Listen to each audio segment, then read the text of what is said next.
Welcome to Mr. Night Whisperer TT. We will send you true stories, bringing horror and haunting to everyone's sleep.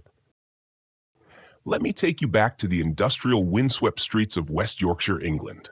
1975, the kind of year that smelled of factory smoke and cold tea. This was where it started. Or where I started. Young, naive, and too eager to write about something bigger than road accidents and church feats. I was a junior reporter at the Yorkshire Evening Post. They gave me the night shift, said I had a knack for digging into what others wouldn't touch.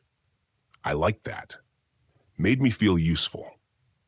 It was October 30th, 1975, when I heard the name Wilma McCann for the first time. She was 38, a mother of 4. Her body had been found just off Scott Hall Avenue, near the edge of a playground. She'd been hit twice with a hammer and stabbed multiple times in the neck and chest. The way the detectives talked about it, they assumed it was a domestic thing. A jealous lover. A client, maybe. No one said serial killer. Not yet. That word still belonged in American headlines and horror paperbacks. I went to the scene after the police cleared out. You could still see the chalk marks on the pavement. But what I remember most was how quiet it was. No wind. No birds. Just the sound of a broken swing creaking in the breeze. I don't know why, but I picked up a pebble from the ground and kept it. Still have it. She was last seen alive at a pub. Police said she might have been working that night. That detail would haunt every case that followed. The implication that if she was a sex worker, maybe she wasn't as important. Maybe she was asking for it. I didn't agree, but I didn't argue. I was too young then. What struck me was the precision of the attack. The coroner's report, God help me, I read it, mentioned that the blows to the head were deliberate, spaced, like the killer was counting them out. 1, 2, that's not rage, that's rhythm. I wrote a small column on her death. Didn't make the front page. Just a few inches tucked between a car ad and a reminder for Guy Fawkes fireworks safety. The city moved on, but I didn't. A month later, another woman was attacked. Emily Jackson, 42, married, worked with her husband to make ends meet, found in a parking lot. Hammer again, stab wounds again. I saw a pattern, but no one else did. When I brought it up to a senior editor, he told me not to chase ghosts. This isn't London, he said. We don't have monsters here. But he was wrong. Here's a strange fact. Wilma McCann's children were asleep just a few feet away from where her body was found. In a council house, lights off, blankets pulled up to their chins. The police said they never woke up, never heard a thing. That haunted me. I started clipping every case. I made a private folder. Every woman, every alley, every failed lead. I didn't realize I was building a graveyard in my filing cabinet. Historians are still debating whether the West Yorkshire police had any clue what they were dealing with. Some say they were overwhelmed. Others say they were blinded, too focused on lifestyle, not on humanity. All I knew was this. Someone was killing women in my city, and he wasn't just hiding. He was comfortable. The first time I had a nightmare about it, I was standing in Chapel Street, alone. A figure moved behind me. I turned. Nothing. Then I looked down at my own hands. They were covered in red. The pebble from Wilma's street still sits on my desk. A small thing. Cold. But it reminds me what happens when you ignore the quiet stories. And this was just the beginning. It was January when I started calling it the Hammer case. Just to myself. 2 months after Wilma McCann, and now Emily Jackson was dead. Same method, same city, different district. This time, the body was discovered behind a scrapyard. The newspapers were more interested in the icy weather and power shortages. Britain was knee-deep in its own chaos. But I couldn't stop thinking about the 2 women. Emily's story was quieter, but crueler. She was 42, a mother too. Married to a man named Sidney. He sometimes drove her around while she earned money selling herself to keep them afloat. I remember sitting in my car outside their flat, watching the lights go off at night. wondering how a couple like that survives anything. She was lured to a quiet industrial zone and struck down. Autopsy revealed over 50 wounds, not just hammer blows. She'd been stabbed with a screwdriver. In the neck, in the chest, in the abdomen. One wound punctured her lung. The violence was extra, unnecessary. Police still weren't calling it serial, just disturbing, just unrelated. They even floated the idea of two different killers. I bought a fresh notebook, leather cover. Called it the Dark Book, ironically, of course. First page, a crudely drawn map of leads with two red dots. Wilma, Emily. That was when I started walking. Every night after the office cleared out, I'd drive to the scenes, just sit for hours, watch the shadows, trace footsteps, wonder if I was staring at the same pavement he had walked. I didn't tell anyone what I was doing, not even my girlfriend at the time. I felt like I was listening to the city breathe. It was a bitter February evening when I met Maureen Long. She was a survivor. She'd been attacked in the summer of 1977, bludgeoned, stabbed, left for dead. But she lived. I tracked her down through a quiet contact at the hospital. We sat in a grim-smelling lounge, her hands trembling slightly. She never described his face, not once. All she said was, he was quiet, like he wasn't really there, like he was watching himself from behind his own eyes. That chilled me more than anything. And something else stuck with me. She said he smelled like oil, old oil, like something from a garage, and his boots were polished, not muddy, not torn, clean. I wrote that down in the Dark Book. Smell, oil, boots clean, hands steady. And then something else happened. I visited the scrapyard where Emily Jackson had died, in the daylight this time. It looked unremarkable, just gray fences, piles of rusted metal and oil drums. But on a wall nearby, someone had drawn a chalk outline of a body. The wind had smeared it, but it was still visible. It wasn't police work. It was someone else. A message? A joke? A warning? Police didn't even notice it. There's a strange fact buried in the files on Emily Jackson, one they rarely mention in official reports. She had tried to get out of sex work weeks before her murder, had applied for cleaning jobs, had gone to church twice that month. Some say she was turning her life around. Others say the killer knew that and punished her for leaving his world. Historians are still debating whether the Ripper deliberately targeted women trying to escape their lives.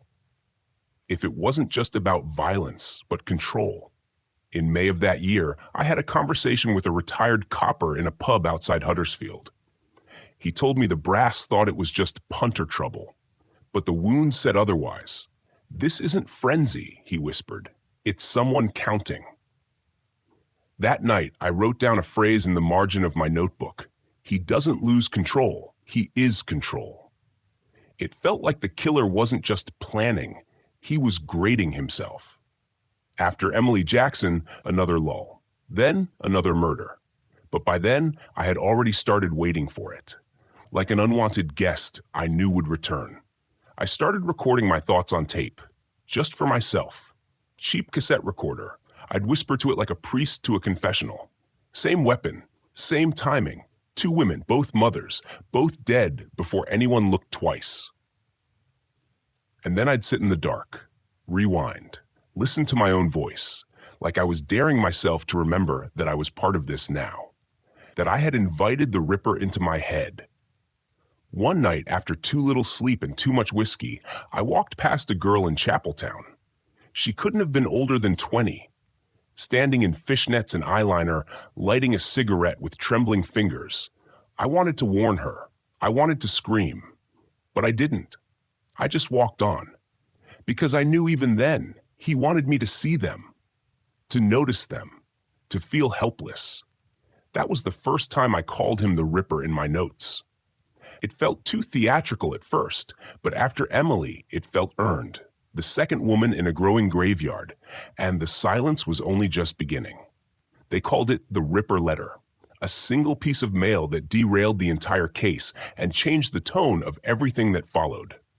It arrived in March 1978, addressed directly to Assistant Chief Constable George Oldfield. Neat block lettering, no return address. Postmarked Sunderland.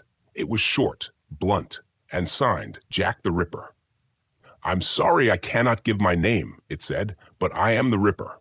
It described future attacks, teased the police, mocked their failures, and ended with a sentence that still feels like a needle under the skin. "I have the greatest respect for you, George, but Lord, you are no nearer catching me now than 4 years ago when I started." The press went rabid. The public lapped it up. It was dramatic. It was evil. And for some reason, people believed it. But I didn't. I sat with the letter for hours, photocopied in our newsroom, passed around like candy. The language felt off, overly theatrical. Too aware of its effect. This wasn't the voice of a man who bludgeoned and stabbed without mercy. This was a man who wanted to be feared more than he wanted to be understood. And then the tapes arrived. Not long after the letter, police received an envelope with an audio cassette. The man spoke with a heavy Wareside accent. Calm, slow, like he was placing each word with care. "I'm Jack," he said. "I see you're still having no luck catching me." He described the crimes, mentioned things not released to the public, referred to George Oldfield by name. And then he said something chilling. "You'll soon hear from me again. Maybe July or August. Can't be more specific. Bye-bye." The media dubbed him Wareside Jack. The accent convinced everyone. Police pivoted hard. Investigators were told to focus only on suspects from the Sunderland area. Hundreds of files were shelved. Thousands of man-hours were poured into chasing this ghost. And the real Ripper kept killing. I remember the day the tape was played at a press briefing. The room was ice cold, though it was June. Every reporter sat frozen. One guy started shaking halfway through. Not out of fear, but disbelief.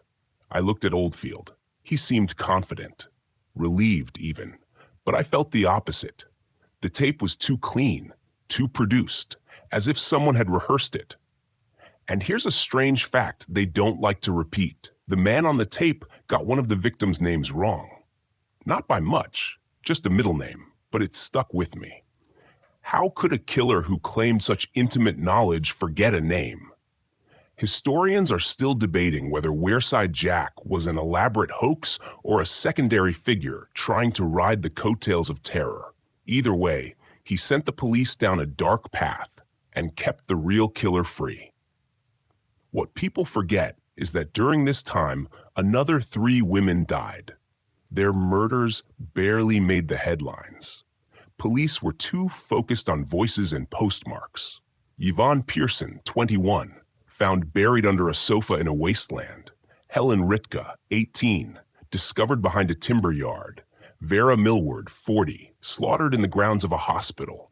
I went to each scene, sometimes with police tape still fluttering, sometimes weeks after. The wind was always there, like something watching. And I kept hearing that damn voice from the tape in my head. Maybe July or August. One night, I played the tape in my car on repeat, volume low, just the words over and over. I sat in a parking lot near the hospital where Vera died, trying to convince myself this was the same man who bashed her skull in. It didn't fit. Eventually, I recorded myself mimicking the tape. Not to be funny, just to see if I could do it. Took me 5 tries, but I got close. That scared me more than anything else. Because if I could fake it, anyone could. Years later, when the truth came out, it was almost too late.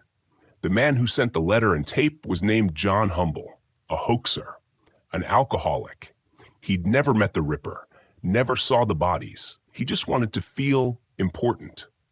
But back in 1978, none of us knew that. And every hour spent chasing Humble's ghost was an hour the Ripper used to sharpen his tools.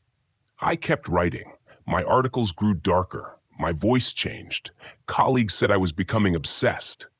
Maybe I was, but someone had to remember the real victims. Not the tape, not the hoax, the women. I wrote their names in my notebook with a red pen. Yvonne, Helen, Vera, each name a stone, each name another swing of the hammer. He wore steel-toed boots. That's what one survivor told me. Not muddy, not scuffed, just perfectly shined black boots with steel toes that caught the light like they didn't belong in the real world.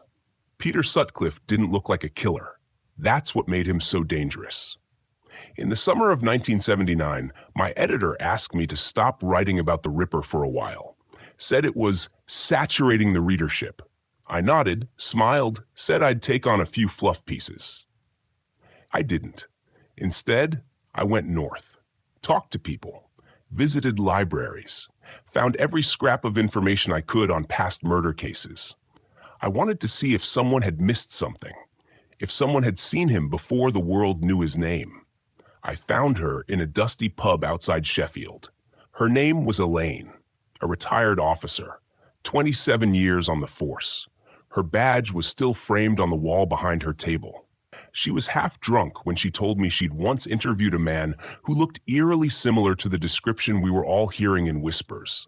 Scruffy beard, black hair, deep-set eyes, thick accent, wore gloves even indoors. He was still, she said, like she was confessing. Sat there like he was frozen. Didn't blink much. Said he was a lorry driver, that he worked nights. He had been brought in for questioning after being spotted near a red light district, driving slowly, circling. It matched the behavior of the Ripper, but she let him go. Why? He was polite, she said, calm, offered us tea, said he'd just gotten lost. And the file went missing, she muttered. I was stunned, a possible suspect years before the arrest, and he'd just walked away. Here's a strange fact. Peter Sutcliffe was questioned 9 times by police between 1975 and 1980. Not once was he held overnight. 9 times. He was in the room, in the system, and he always walked free. Historians are still debating whether this was due to incompetence, bias, or simply the charm of a well-rehearsed liar. Some argue Sutcliffe was a manipulative genius. Others believe the police were just too eager to believe anyone who didn't look like a monster. What does that even mean? I stared at the few black and white photos of him I could find. His face was utterly forgettable. Eyes dull, mouth slightly open. He looked like someone who might offer to carry your groceries. That's the face that killed 13 women. Back in Leeds, I returned to the notes, the tape, the voice. None of it matched the man I was beginning to suspect. Then came Josephine Whitaker. She wasn't a sex worker. She was a 19-year-old bank clerk, killed on her way home in Halifax. Same pattern, same wounds. Left in a public park, barely hidden. It shattered the narrative the press had built, that the Ripper only targeted certain women. Now no one was safe. The headline read, "Ripper changes type." I wrote something else in my notebook. He never had a type. You just didn't want to see that. That summer, I drove to Bradford and parked outside a transport cafe rumored to be popular with local lorry drivers. I sat there for hours watching, hoping, wondering if he was in there. And then I saw him. I swear it. He stepped out of the cafe around 2:30 a.m. Slim, black jacket, brown beard. Lit a cigarette. Then turned his head slowly, like he was listening to something no one else could hear. He looked toward me. I froze. But he just flicked the cigarette, got in his car, and drove off. The license plate? I didn't write it down. I still hate myself for that. I began to think I was losing my mind. That I was seeing Peter Sutcliffe's face on every quiet man walking past me in the street. But there was one thing I knew for certain. He was getting bolder. And we were still in the dark. That night, I dreamt of a warehouse filled with clocks. They all ticked out of sync, everyone. And in the middle stood a man in clean boots, holding a hammer, smashing them one by one, while the others kept ticking like they didn't care. When I woke up, I opened the dark book and wrote, "He's not hiding, he's blending." She was 16, the youngest. Her name was Jane McDonald, and for a while, people called her the Mistake, the girl the Ripper wasn't supposed to kill. But of course, he did. It was June 26th, 1977. She had just finished a night out dancing. Took a shortcut through the city's back streets on her way home. Didn't know someone was waiting there, or maybe following her. Some say she walked past him without even seeing him, that he let her pass, then turned back. I remember when the news came through, teenage girl found in Leeds, murdered. My stomach turned. Something felt off. Until then, the public had largely tuned out. There was sympathy, sure, but a lot of muttering too about risky lifestyles and dangerous choices. The kind of language that shields people from caring too much. But Jane was respectable. She had a job. She was polite. She wasn't the kind of woman newspapers usually wrote about after they died. The country suddenly woke up. For me, it was like a door slammed open, and behind it, rage. I stood at the scene the next morning. Bright yellow tape fluttered against the wind. A group of schoolboys on bikes were staring silently from the end of the alley. One of them started crying. There was blood on the cobbles. A single heel in the gutter. She had been struck from behind. Same pattern. Hammer to the skull, then stabbed repeatedly. Autopsy said she was dead before the second blow. I found myself whispering, "Thank God," under my breath. Then I caught myself. What kind of person thanks God during a murder investigation? The media dubbed her the Ripper's first innocent, as if the others deserved it. That label stuck, and it angered a lot of people, rightfully so. One woman wrote a letter to the editor saying, "It's not the Ripper who's changing. You are. Maybe the victims were always innocent. Maybe we just didn't care until now." That line ended up on my desk. I clipped it, pinned it to the inside of my notebook. That week, I talked to a man named Ronald, a janitor who worked at the youth center Jane sometimes visited. Said she was quiet, smiled a lot, gave out free gum to the little kids. He started shaking while we talked. "I keep thinking I saw him," he said. "That night, there was this bloke standing outside the Chippy, no reason to be there, just watching. I thought he was waiting for someone, but maybe..." He didn't finish the sentence. I wrote it down anyway. Here's a strange fact. Jane McDonald's death caused such public outcry that people began flooding the police with sightings, theories, confessions. The Ripper task force was overwhelmed. One man even claimed his own brother was the killer because he came home smelling of copper. And yet, no arrests, no real leads. Historians are still debating whether this explosion of attention helped the case or buried it under noise. I think both. Around that time, I began taping X's on a wall in my apartment, one for each victim. I told myself it was a way to stay organized, to track the narrative, but it wasn't.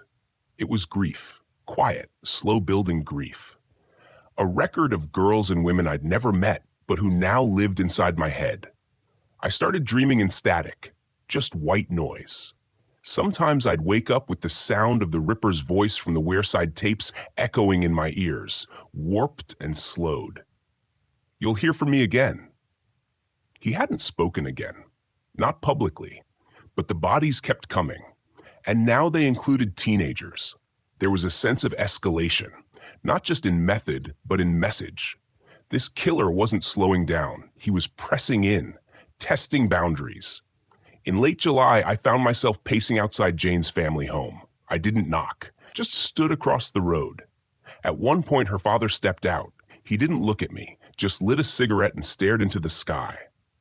I left a single white flower on their gate that night, not because it meant anything, but because I didn't know what else to do.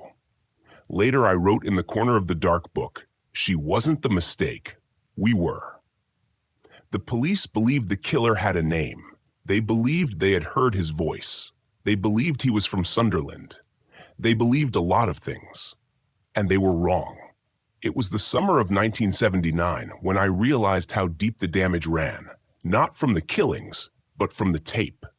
Wearside Jack, they called him. That haunting, flat-toned man from the cassette sent to George Oldfield.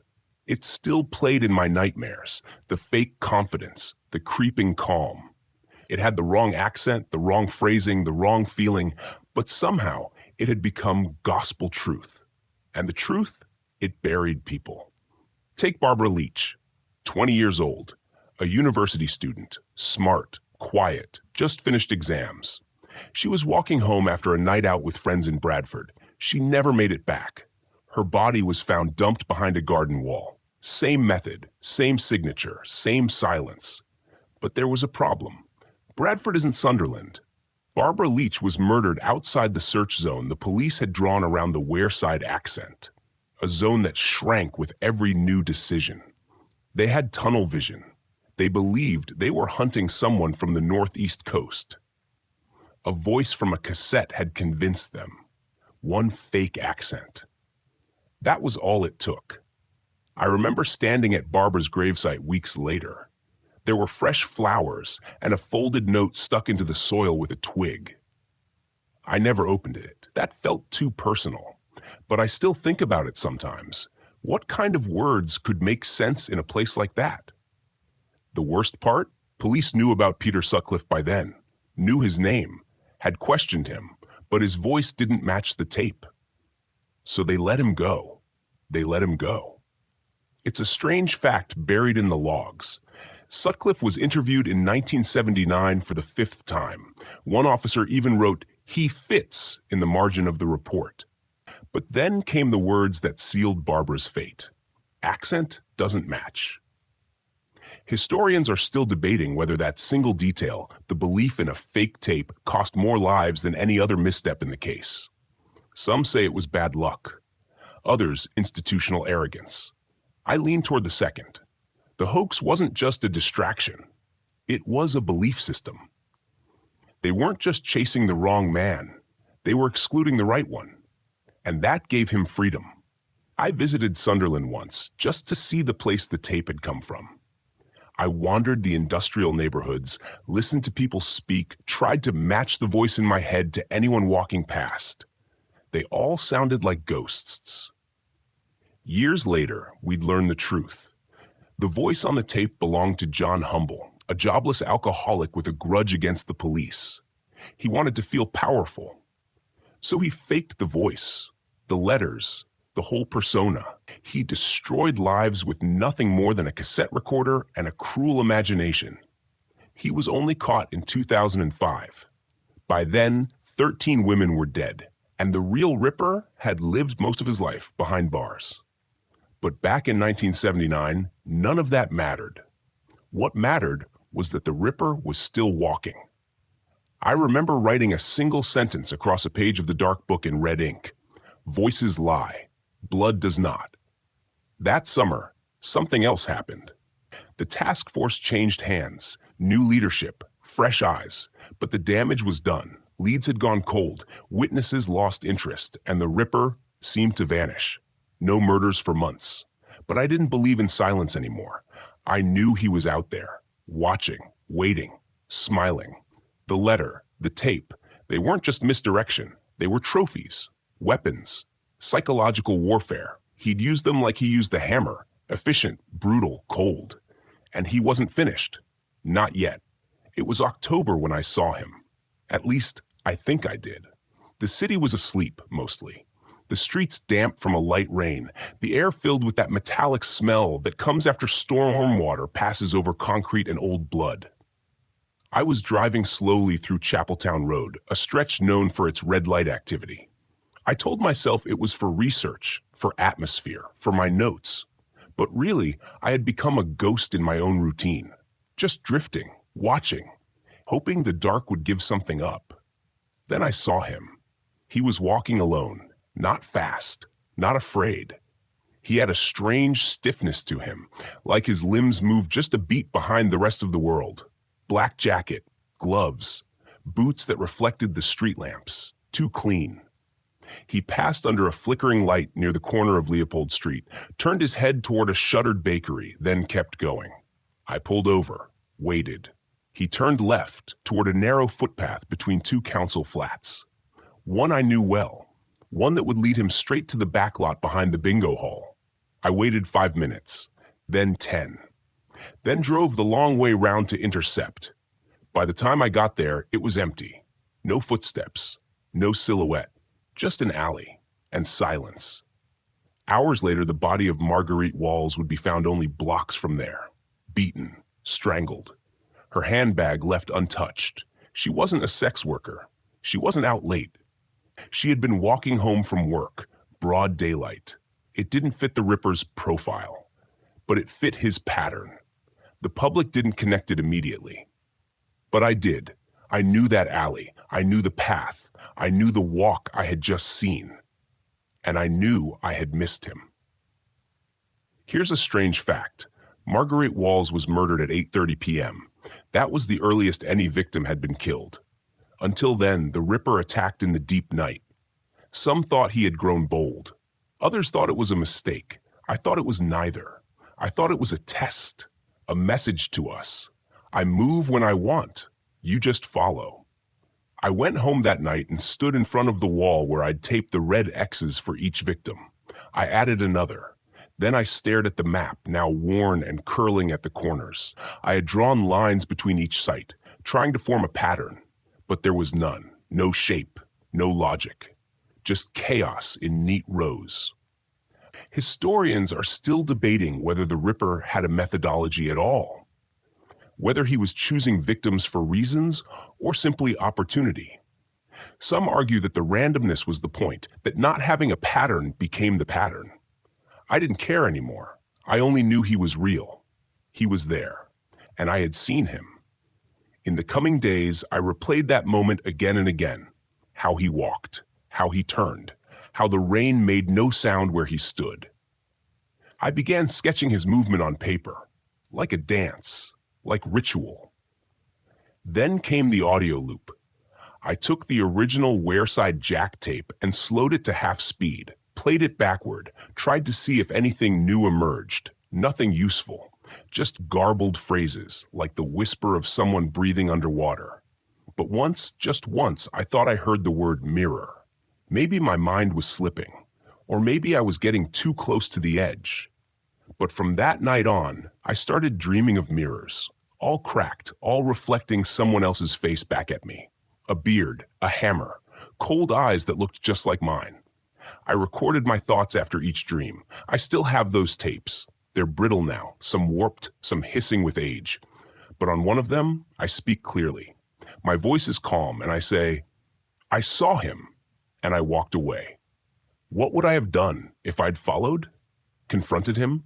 Called the police? Asked him why? I'll never know. I just remember his boots, shined to a dull gleam, tapping quietly across the wet road, a sound I still hear sometimes, when everything else goes quiet. The press didn't care about Marguerite. She wasn't part of their pattern. She wasn't a prostitute. She wasn't killed at night, and she didn't fit the bloodied narrative they'd become addicted to.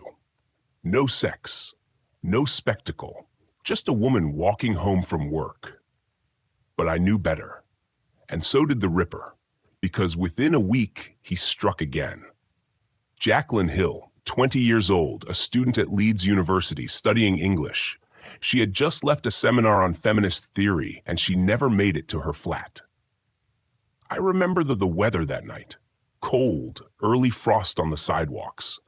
A few scattered leaves, the kind that crackle under your shoes when no one's around to hear it. She had been walking along Woodsley Road, not far from the university library. She was found the next morning behind a small hedge near a house that had long been abandoned. There was nothing left to the imagination. Her skull had been crushed, her body mutilated. It was everything the press had been hungry for, and more. And so the Ripper's story was back in the headlines. But not just headlines. He was in our heads, in mine. For me, Jacqueline's murder wasn't just horrific. It was a shift. Something snapped after that one. The quiet madness in his pattern gave way to a deeper rage. You could feel it in the aftermath. He didn't just want to kill anymore. He wanted to humiliate us, especially the police. You might find this strange, but the week after Jacqueline was killed, someone painted a crude face on the side of the Millgarth police station, right under a surveillance camera. A child's drawing, a face with a black beard, 2 hollow eyes, and a red smile. Just below it, 11 now. Try harder. They painted over it by sunrise. But I saw it, and I wasn't the only one. Inside the station, detectives began quietly turning on each other. Leads were lost, witnesses forgotten. Some officers even began to believe that the killer had to be someone close. A copper, a retired soldier, an ex-surgeon. The theories were spinning like roulette wheels, never stopping long enough to land. And in the middle of it all, the voice came back. Wareside Jack sent another letter. This one was longer, creepier, rambling on about misunderstandings and games. He made fun of the police again, called them blind. But here's the strange fact. The new letter referenced Marguerite Walls, a victim the original hoaxer never would have known about unless he was watching closely, or unless he was the killer all along. That's when things got murkier. Experts still debate whether Wareside Jack and the Ripper were the same person. The accent on the tape was from Sunderland, but all the murders were in Yorkshire. Why would a killer draw attention to himself with a fake voice? Unless he wanted us to follow the wrong scent. Or maybe, just maybe, he had always been two people. Some criminologists suggest the theory of a murder partnership, not unlike Ian Brady and Myra Hindley. One dominant, one submissive, one killing, one guiding. There's no consensus, only whispers, only speculation. I kept thinking about Jacqueline's seminar, feminist theory, the power of the male gaze, the fragility of patriarchal violence. It was almost poetic in a bitter way that she was killed on her way home from that very conversation. And yet, no one wanted to listen to what that really meant. I started noticing the mirrors again, not real ones, symbolic ones. In every case file, in every news article, there was always a reflection, a distorted echo of the last. Same fear, different name. Same killer, different victim. As if the city itself was caught in a time loop it couldn't break. I looked at my wall of maps again. The lines were now tangled. They no longer made a spider web. They made a spiral, one that was closing in. And for the first time, I thought maybe it wasn't just the Ripper I was chasing. Maybe it was me. My obsession, my failure to act, my compulsion to document every detail like some obsessive librarian of death. Had I been cataloging his work or preserving it? Because deep down, I was starting to suspect something I didn't want to admit. He wanted to be seen. He wanted us to make him famous. And we did. By the time Jacqueline's body was found, every pub in Yorkshire had a theory. Every radio station had a timeline. Every old man in the market claimed to have seen him once, maybe twice, maybe in a pub back in '77. He had become folklore, but in doing so, he became invisible, and I became part of his mirror. That night, I recorded another tape. The hiss of static starts it. Then my voice, he is us, we're the reflection. He only becomes real because we give him shape. I never played that one back again. I couldn't stand the sound of my own fear. They finally caught him on accident, not from the mountains of files or the rivers of red string stretched across office walls. Not from witness sketches or profile theories, and definitely not from the million-pound manhunt that had consumed a nation. No, they caught Peter Sutcliffe during a routine traffic stop in Sheffield on January 2nd, 1981. It was just after midnight. He was parked in a red Ford with a sex worker, Olive Smelt, though he gave her a false name when asked. The officers noted the plates didn't match the vehicle. Suspicious, they brought him in for questioning. Simple, mundane. You wouldn't believe how many monsters are found because of something as minor as license plate errors. But what happened next? That's what really stuck with me. Because for 2 days, Sutcliffe was just another name on the intake list. Calm, cooperative, slightly annoyed at the inconvenience, but otherwise forgettable. It wasn't until they asked him to return for further questioning that things got strange. While waiting to be interviewed, Peter Sutcliffe disappeared into the police restroom. A young constable noticed he took an unusually long time and went to check. What he found? Behind the toilet, Sutcliffe had hidden a hammer and a knife wrapped in a plastic bag, and just beside the cistern, a pair of blood-stained gloves. It was as if he had done this before, because he had. When questioned, he cracked. Or maybe he was just tired, like a man who'd finally run out of dark corners. I remember reading the first transcript of his confession. The tone wasn't desperate. It wasn't even sinister. It was bored, like explaining the weather, like he was giving us what we wanted all along. In total, Peter Sutcliffe admitted to the murder of 13 women and the attempted murder of 7 others. Some we already knew. Others, he gave us. As if he were handing out damaged artifacts, one by one, to a museum he didn't respect. The press swarmed. The country exhaled. But I couldn't relax. Because of the way he talked. He called his crimes missions. Claimed God told him to kill prostitutes. Said it was a divine command. That he was cleansing the streets. But several of his victims weren't sex workers. So either God's instructions were vague, or Sutcliffe had been lying to himself just as much as he had lied to everyone else. Some psychiatrists called it schizophrenia. Others believed he faked it to avoid prison. The academic debate still lingers. Was Peter Sutcliffe driven by religious delusion or by cold, misogynistic control?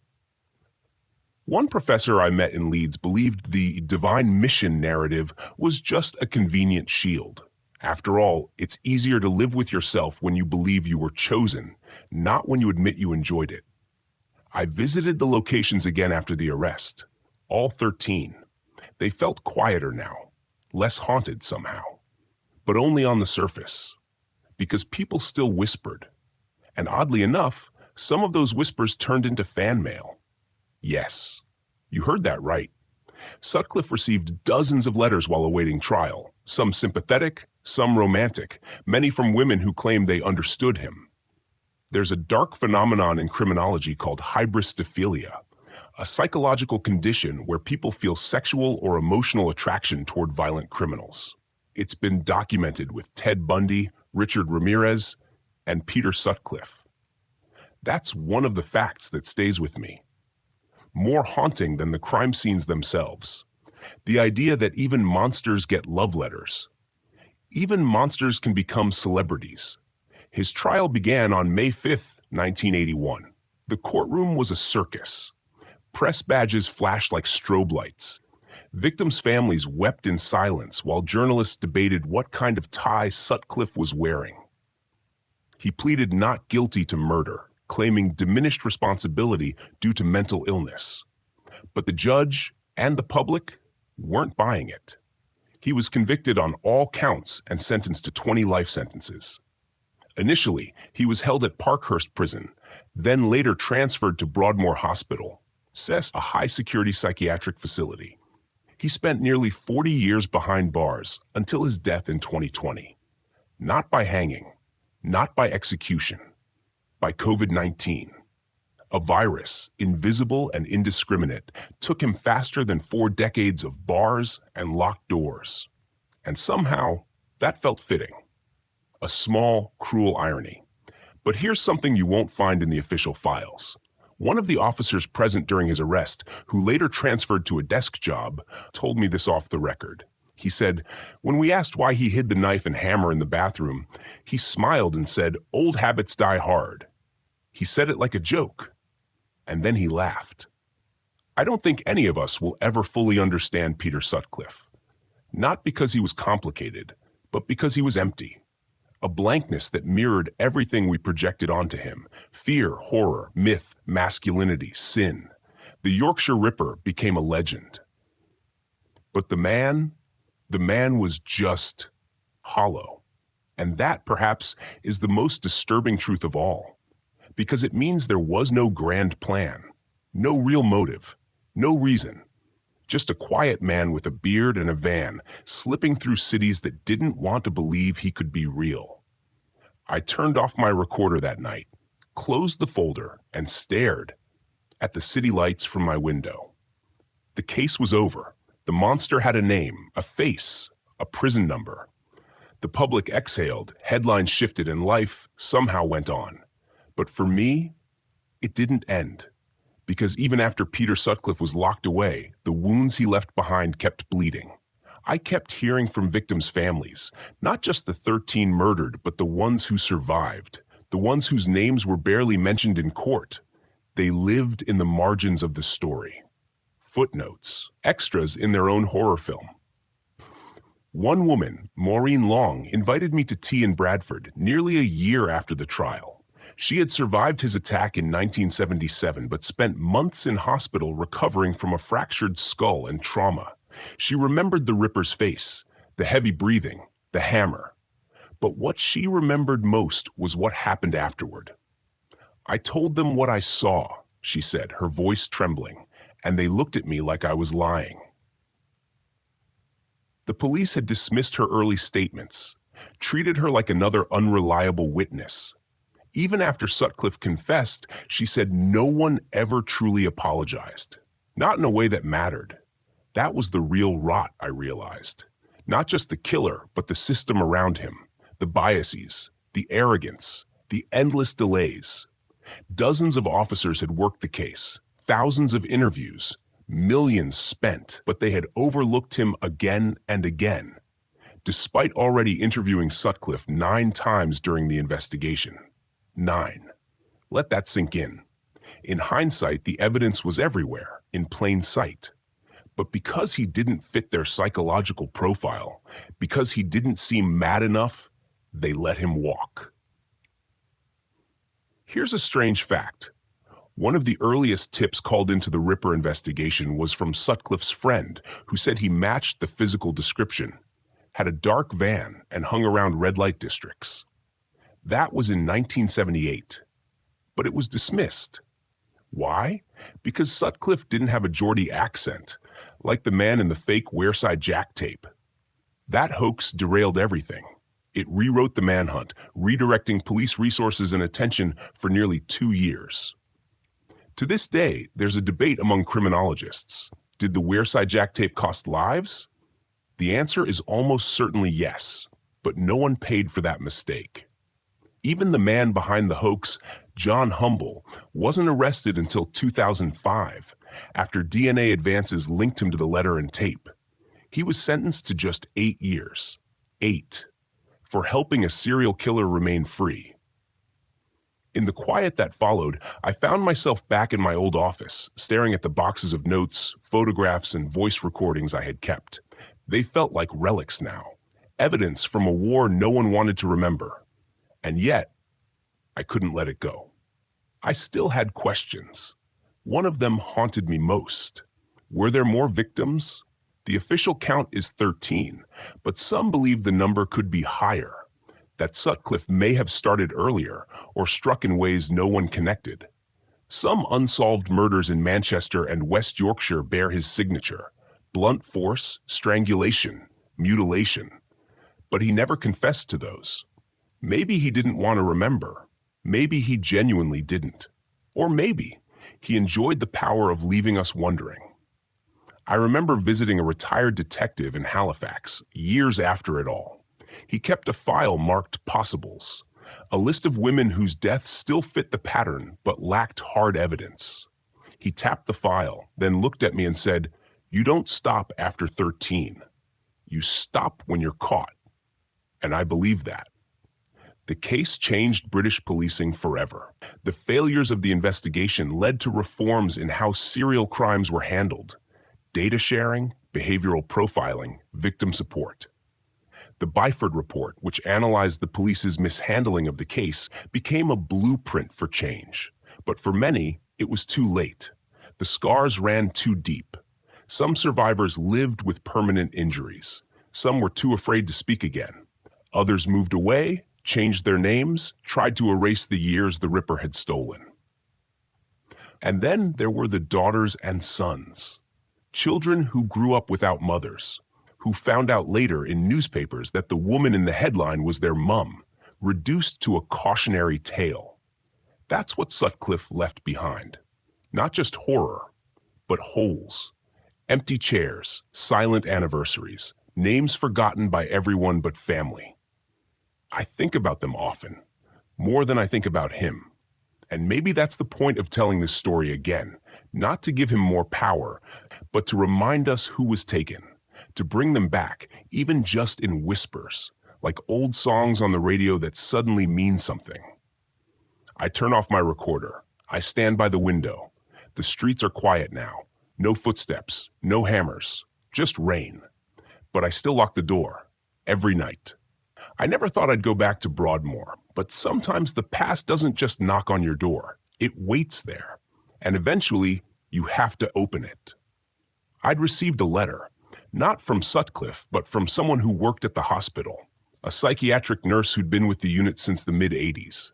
The note was short, no signature, just a typed line. Open quote, "There are things he said that were never recorded. You might want to hear them." Close quote.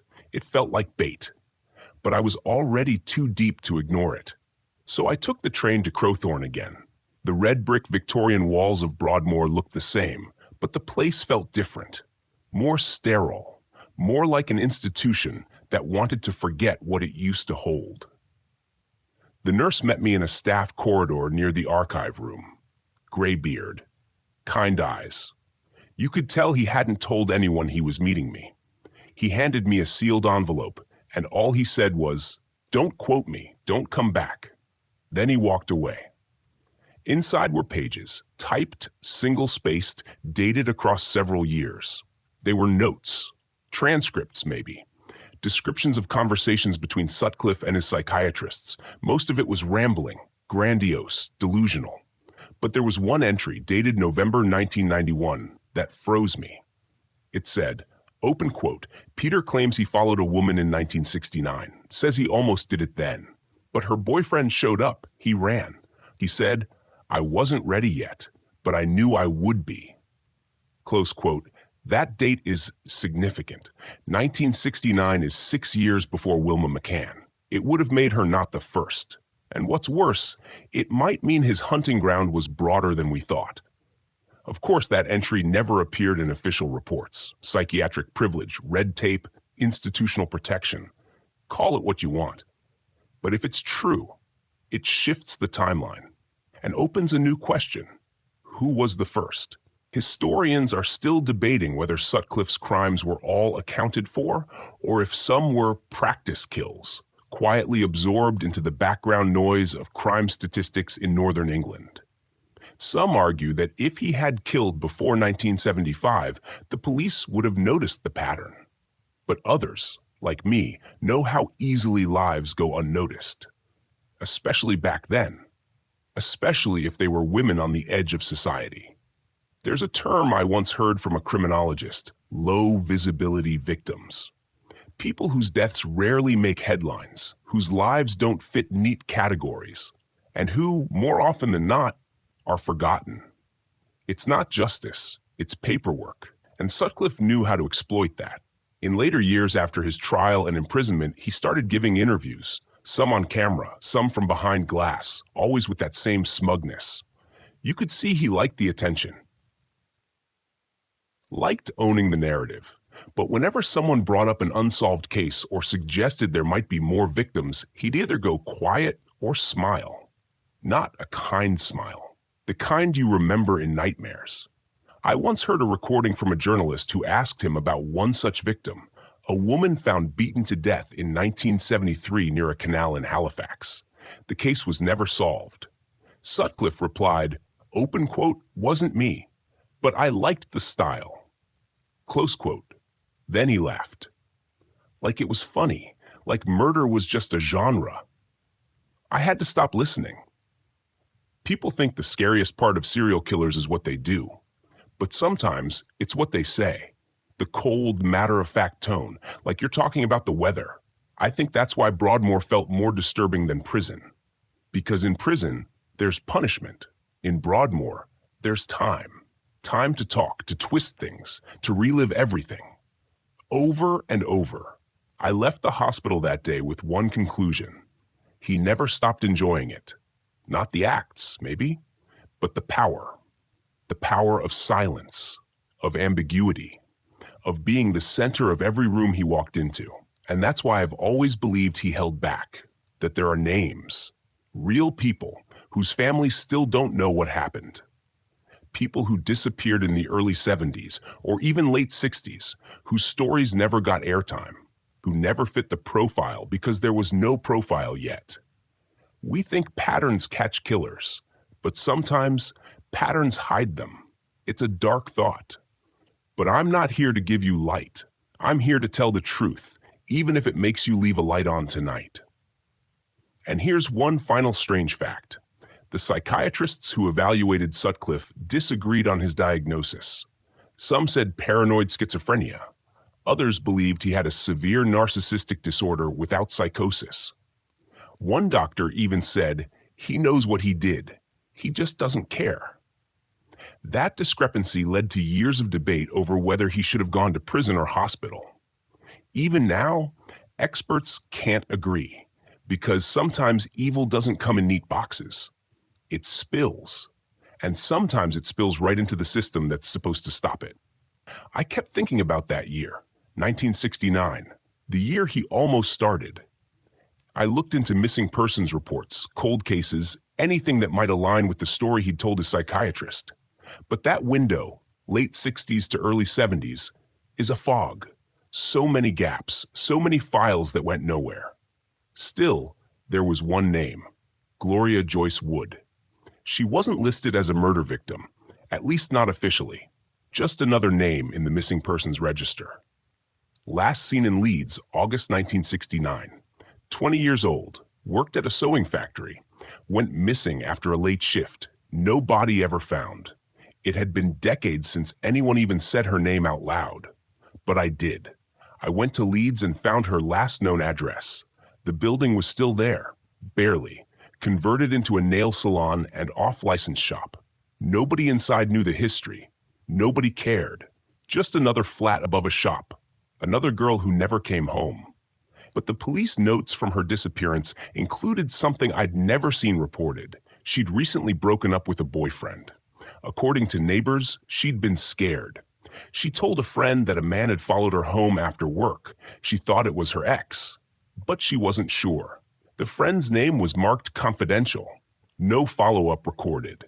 It was thin, a wisp of a story. But it aligned with Sutcliffe's own confession, almost. The dates, the location, the fear, and the outcome, vanishing. Historians are still debating whether Sutcliffe had early dry runs, victims he stalked but didn't kill. If so, Gloria could have been one, or she could have been his first, the one he never got caught for, the one that taught him to do it better next time. And yet, if you ask the police, they'll tell you there's no evidence, no body, no crime. But we both know absence doesn't equal innocence. He could have done it, easily, and walked away before anyone realized what he was.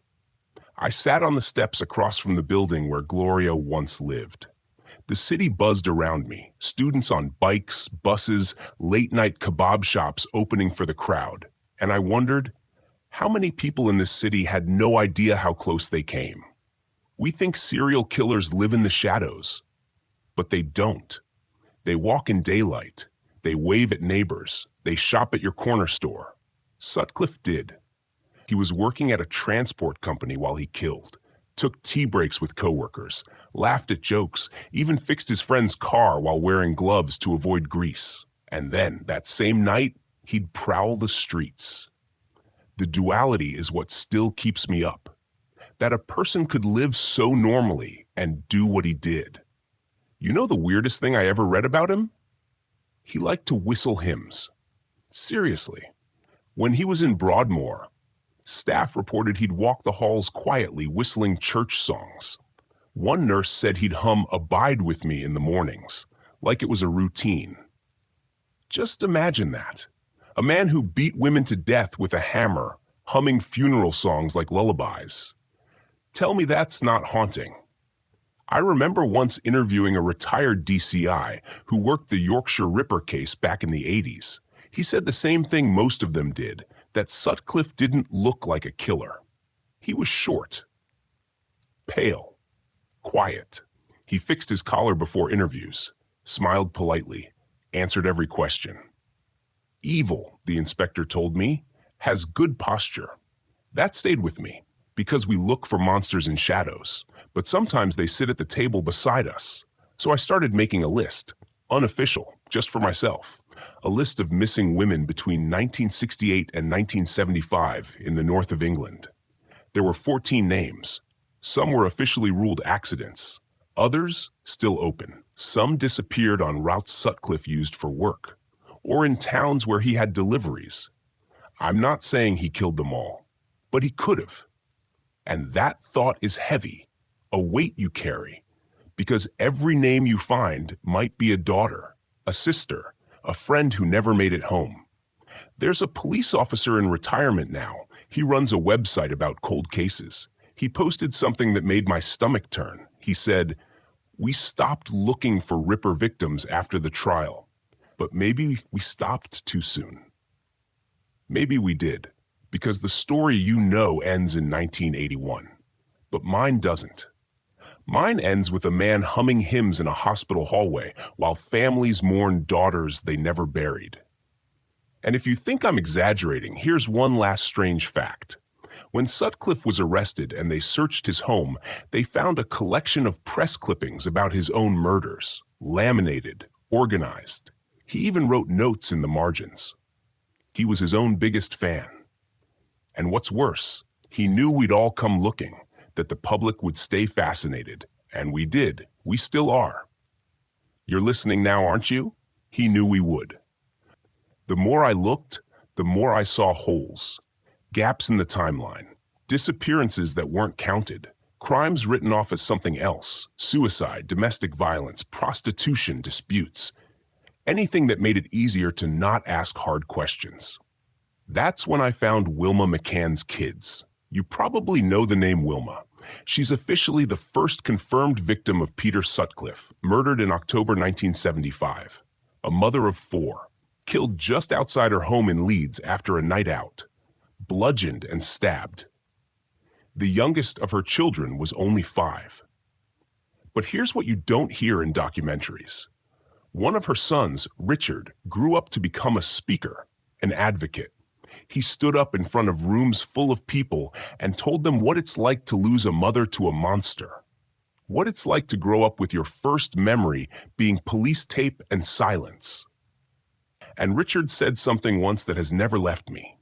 Open quote, "The Ripper didn't just kill my mum, he killed who I was supposed to be." Close quote. Because the trauma lingers, it mutates, it infects generations.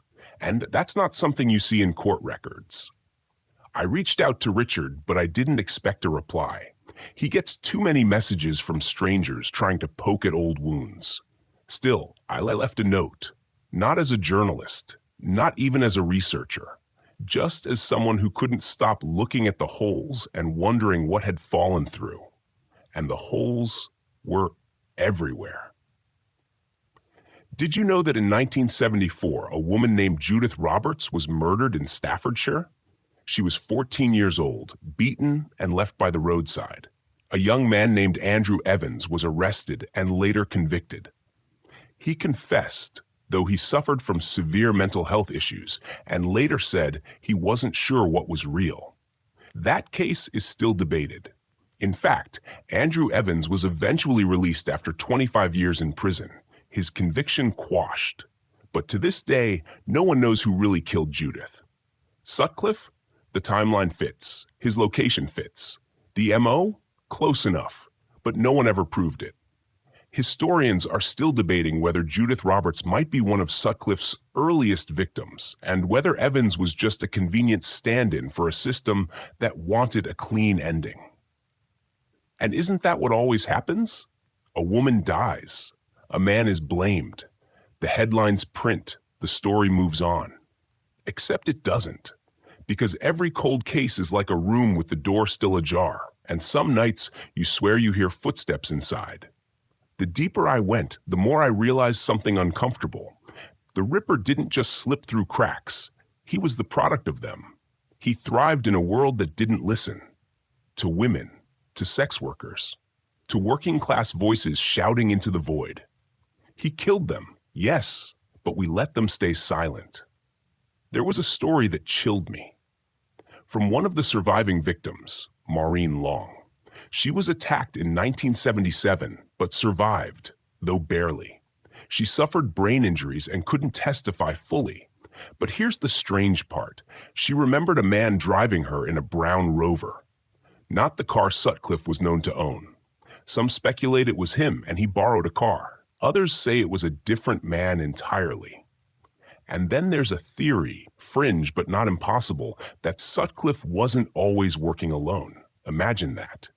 Two men, one doing the killing, the other helping, watching, cleaning up. Historians are still debating whether one man could have pulled off so many disappearances, so many clean exits, without ever slipping up until the very end. And here's the unnerving twist. The only reason Sutcliffe got caught? He parked illegally. That's it. He and a sex worker were in a car in a red zone. Two beat cops checked it out, ran his name, saw the plates didn't match the registration, brought him in. Even then, they almost let him go. If they hadn't dug up his alibi, hadn't looked closer, hadn't searched his car, he'd have walked free. Again, let that sit with you. All the investigations, all the profiles, all the years, and in the end, it was bad parking. There's no poetry in that. Just chance. Like horror was waiting to be discovered in the most ordinary of places. I started having trouble sleeping around that time. Every time I closed my eyes, I'd see photos, police sketches, maps, women with blank expressions and headlines beneath them. And in the middle of it all, that same man, that smug, heavy face, the beard, the eyes that never blinked. He never confessed to everything. He confessed to what he thought would save him from hanging. And even when he went to Broadmoor, even when he found God and started writing letters to fans, he never once showed real remorse. One psychologist said, open quote, Sutcliffe thinks of himself as an actor who stepped off the stage, but the audience hasn't left. Close quote. And that's what I felt too. He was always aware of us, watching him, whispering about him, naming entire books and shows after his crimes. He loved it. He loved it. And maybe he still does. Because even in death, he's remembered. He got what he wanted, to be feared, to be studied, to be immortal. And that's the part that makes me want to scream, because we kept the legend alive, even as the women he killed were buried in silence. When I began this journey, I thought I was investigating a man, but by the time I reached the end, I realized I'd been tracing the outline of something much larger. A system, a myth, a scar. Peter Sutcliffe, the Yorkshire Ripper, died in 2020. COVID-19 complications, no funeral, no ceremony, just a press release. A few lines about a serial killer dying in prison. Some celebrated, others said it wasn't enough. And some still didn't believe he'd really gone. I remember watching the news in silence, holding a copy of the Dark Book on my lap. 45 years after Wilma McCann's death, 13 confirmed victims, 7 attempted murders, and still so many shadows. What haunts me most isn't what he did, it's what he left behind. The women who survived carried more than scars. They carried disbelief, dismissal, the smirking headlines, the whispers of, well, she was a prostitute, as if that somehow balanced the scale. Irene Richardson, found in a park. Yvonne Pearson, dumped under a sofa. Josephine Whitaker, a civil servant, not a sex worker, but the brutality was the same. The pattern had no mercy. The system had no nuance. Even today, researchers debate whether the early pattern of targeting sex workers was real, or whether police decided it was real and ignored evidence that didn't fit.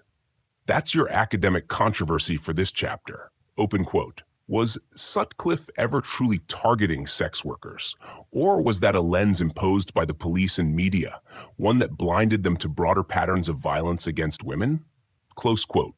Some say it was misogyny, pure and simple, that he didn't care who the victim was, only that they were vulnerable, female, and alone. Others insist he saw himself as cleansing society, driven by delusions. But delusions don't explain years of evasion. They don't explain the bags of tools, hidden registration plates, false names, shifting alibis. That's strategy, not madness. And the scariest thing? He lived in plain sight. He had a wife, a house. He went to pubs. People thought he was odd but harmless, quiet, unremarkable. Even when he was arrested, neighbors were stunned. One woman said, open quote, he mowed his lawn like everyone else. Close quote. That stuck with me. Because evil doesn't always wear a mask. Sometimes it just wears corduroy trousers and a work pass. I dug up Sutcliffe's old police interviews. There's one that still makes my skin crawl. He was asked why he attacked a specific woman. He paused, then said, open quote, I think it was just her time. Close quote. Her time. Like the ticking of a clock. Like fate. But fate didn't kill these women. He did. And yet, he still inspired obsession, copycats, fan mail. There are message boards today, yes, even now, where people post about how clever he was, how interesting, how misunderstood. There are people who wear his name like a badge. And I don't know what's worse, that he existed or that we still give him space in our collective mind. I started writing this story to understand, to make sense of something senseless, to draw a line under it. But the truth is, there is no neat ending. After Sutcliffe died, many of the survivors were never contacted by officials. No apologies, no statements, no acknowledgement of what they endured. The silence, once again, spoke louder than any eulogy. Some of them chose not to speak at all. Others, like Mo Lee, who survived a hammer attack and still bears the trauma, used their voices to fight. She became an artist, painted the pain, held exhibitions. She once said, open quote, he took a part of me, but I took it back. Close quote. And maybe that's the only redemption we have left. Not in the punishment of the man, but in the reclamation by the survivors. They are not footnotes. They are not backstory. They are not casualties in someone else's legend.